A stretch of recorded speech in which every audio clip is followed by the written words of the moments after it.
بسم اللہ الرحمن الرحیم۔ اللہم صلی علی سیدنا محمد النبی الامی وآلہ وبارک وسلم تسلیما۔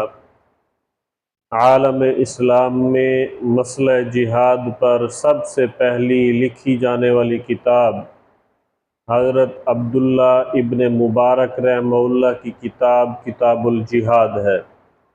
حضرت عبداللہ ابن مبارک رحمہ اللہ جلیل القدر مفسر، عظیم الشان محدث، بلند پایہ فقیہ، تارک الدنیا زاہد، بے مثل ادیب و شاعر اور صف اول کے مجاہد ہیں۔ امام اعظم ابو حنیفہ رحمہ اللہ کے شاگردوں اور مداحین میں شامل ہیں۔ امام اعظم ابو حنیفہ رحمہ اللہ کی فقہی مجلس شورا کے حضرت عبداللہ ابن مبارک رحمہ اللہ رکن تھے۔